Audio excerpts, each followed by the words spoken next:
Ayan, mga friendship classmates, ang bida sa ating hulaan yun ay isang actress na umeksena at nagwala sa isang party. Ang nangyari raw kasi mga ateng, nang nalasing na ito ay bigla na lang nag-ibang anyo mula sa pagiging sweet girl nito. Umiiyak, gumugulong sa sahig at nag-breakdown ng todo-todo. Nagulat daw ang mga nakakita rito, pati na ang isang veteran actor. Pero posible raw na ngayon lang daw ito nagpakawala o ng kanyang damdamin sa dami na nangyayari sa karir niya.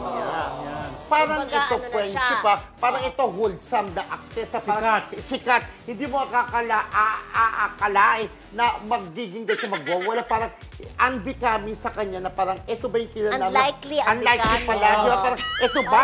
Kasi nalasing sa friendship nawala sa sarili. At saka Correct. may pinagdadaanan. Siyempre baka binuhos niya, di ba? O parang kilala ko to. Parang kilala natin, di ba? Di ba? Parang gano'n. Siyempre sikat na artista, kilala ng lahat. Dahil sikat eh. Parang ito lang yung time na ito yung pagkakataon lalasing sa pag nalalasing ka talaga ibubuhos mo yung nararamdaman mo, di ba? Masasabi. Siyempre, di ba, pag Nakakaawa kinikimkim mo ang damdamin Correct. mo, parang dapat ilabas mo yan, di ba? Correct. Para mapakawalan mo, di ba? Oo, at saka Ganon. pag nalalasing talaga, lumalakas yung loob natin, di ba?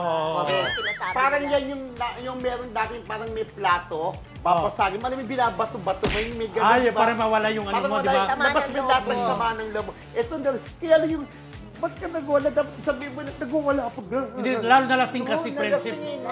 Nakakaawa din, friend. Correct. Pero alam mo, friendship, di ba yung iba nga, di ba parang napanood ko sa serye ni na Don Bell, Okay. di ba yung sumasakay sila sa Ferris wheel, parang ganun, or sa isang Tapos sisigaw. sisigaw, parang isigaw mo yung nararamdaman mo, Correct. para mawala lahat yung mga pinagdadaanan mo, parang ganun. Correct. Pwede pa nga, ginagawa rin ba, nagbubula ka, magsigaw, ay, ikaw, ano ka, PI ka, di ba yung gano'n? Parang Yes. ano, di ba? Sama ng loob. Yun. So parang, hula-hula na po kasi itong actress sa tinutukoy namin na wholesome ang image, pero yung nung malasing, ayan, bumigay na inilabas niya na yung kanyang nararamdaman. Parang may sama siya ng loob sa kanya. Pero parang nagulat, na-shock ka, Oo. ay nagwala, parang gano'n. Parang,